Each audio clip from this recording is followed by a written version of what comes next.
She was only 8 years old when evil crept into her room, ripped her from her mother's arms, and left her for dead in a field, her throat brutally slit, her body broken, and her voice stolen. But what no one could steal was her spirit. Jennifer Schuett survived the unthinkable, and with the strength of a warrior trapped inside the body of a little girl, she fought to remember every face, every word, every scar, so she could someday bring her attacker to justice. But how does a child outwit a predator? How does a mute survivor speak louder than silence itself? And how does a woman find peace when the courtroom is replaced by a grave?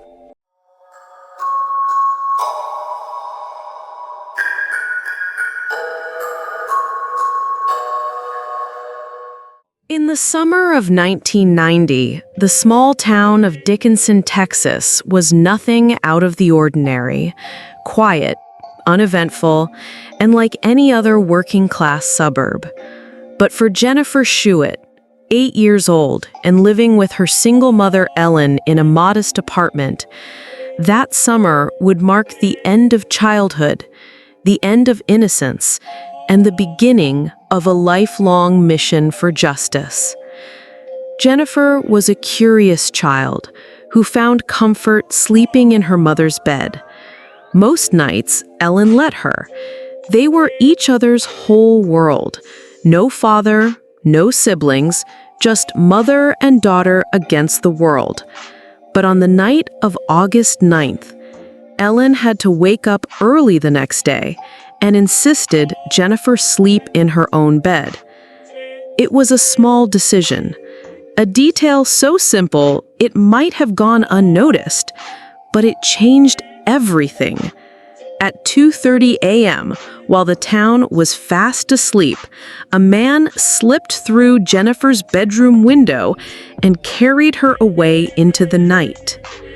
When Ellen awoke the next morning, panic swallowed her whole. Jennifer was gone. The window was open. Her daughter's bed was empty. Jennifer? Jennifer? No answer. Only silence. The police arrived quickly. Given the state of the room, it was clear this wasn't a runaway. This was an abduction. But the search turned frantic hours later when, at around 6:30 p.m., local children stumbled over what they thought was a body in a nearby field. It was Jennifer. She was naked, bleeding, barely breathing. Flown by Life Flight helicopter, Jennifer was rushed to the hospital. Her throat had been slit from ear to ear, and her small body bore the signs of unimaginable trauma. Doctors didn't think she would survive, but miraculously, she did. Somehow, despite the blood loss, despite the pain, despite the brutality of her injuries, Jennifer lived. But she had lost her voice, literally. Her vocal cords were so severely damaged that doctors believed she would never speak again. When she woke up, surrounded by police, doctors, and strangers, Jennifer's fear turned into suspicion. Everyone, especially every man, became the enemy. Even police officers. With no way to communicate, Jennifer began to communicate through handwritten notes. The detectives, realizing she might be their only witness, handed her a notebook and colored pens. And Jennifer, the same 8-year-old girl who had just survived the worst imaginable horror, began to write her truth. She described being woken up in the arms of a man who claimed to be a police officer. He whispered to her to stay quiet, that he was taking her somewhere safe. But nothing about it felt safe. He put her in his car. He smoked. He drank. He offered her candy. He promised her mother would come pick her up. They waited at the local elementary school. Jennifer stared at the road, waiting for headlights. They never came. Eventually, he drove her outside town to a remote field. When she began asking questions, "Where's your badge? Where's your gun?" he answered coldly. Then, he attacked. Jennifer remembered almost everything: the car, the beer cans, the brand of cigarettes, even his name, Dennis. But perhaps most hauntingly, she remembered what it felt like to play dead as he dragged her lifeless body across an anthill, leaving her to die. Those ants might have saved her life. Their bites kept her awake, barely. Enough to keep remembering, enough to survive, enough to someday find him.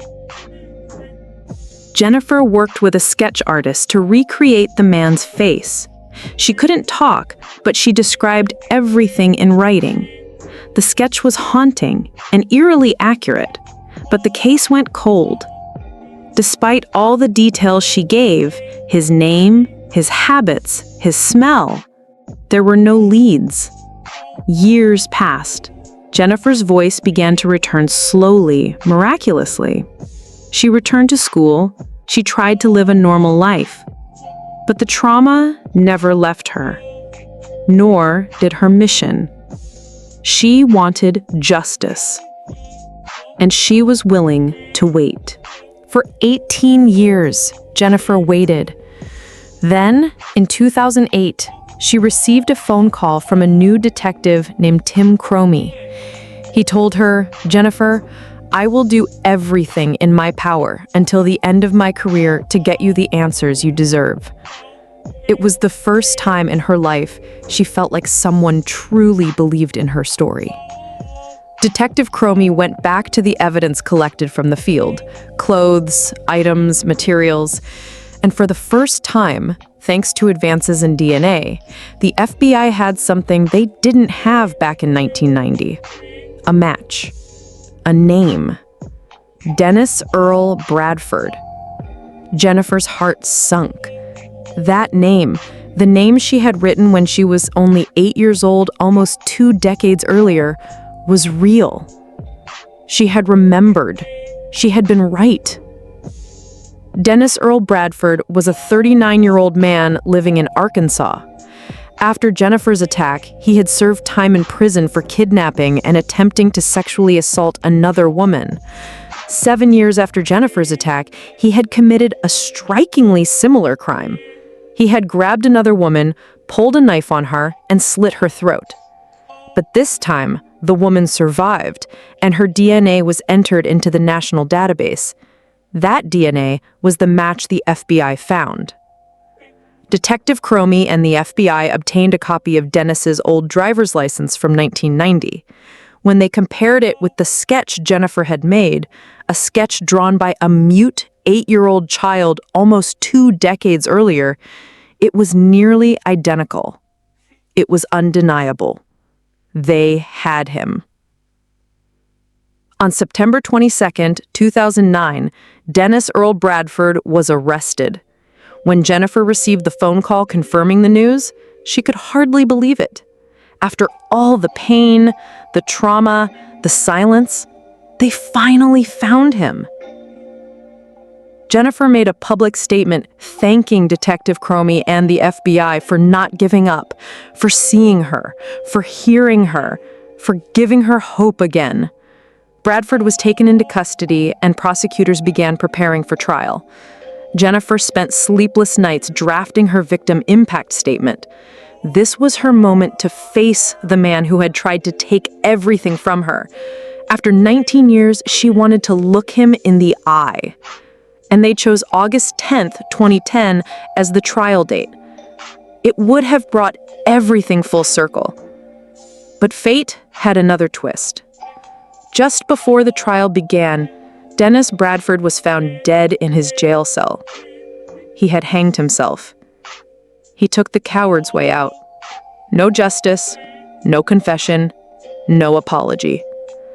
For Jennifer, it was both a relief and a theft. She would never get the closure of hearing him admit what he did. She would never get to speak her truth to his face. Still, she wasn't done. On what would have been the day of his trial, Jennifer went to his grave, stood over the man who had once left her for dead, and read her statement aloud. Her voice, once silenced by his knife, rang loud and clear. Dennis Bradford, you chose the wrong little 45-pound, 8-year-old girl to try and murder, because for 19 years, I've thought of you every single day, and I helped find you. In my heart, I always knew you were out there. And now I know I was right to never give up. As she stood there, a fire ant bit her ankle, just like the ants from that morning in the field. To her, it wasn't a coincidence. It was a sign. Throughout her recovery, Jennifer held on to two goals: to find the man who had kidnapped, raped, and tried to kill her, to use her voice to help others. By 2010, she had accomplished both. Jennifer became a victim advocate, using her story to inspire survivors of violent crime to speak out and never give up. She turned her pain into power, her silence into strength. She even dared to dream of a family. But doctors warned her. The brutal assault had left her unable to bear children. Her reproductive system was severely damaged. The chances were near impossible. But hope, like Jennifer, doesn't die easily. After sharing her story, a doctor came forward and offered to help. And to everyone's astonishment, Jennifer and her partner became pregnant. First, a daughter, then a son. From a broken, voiceless child to a mother of two, Jennifer had lived to write her own ending. Jennifer Schute's story reminds us all.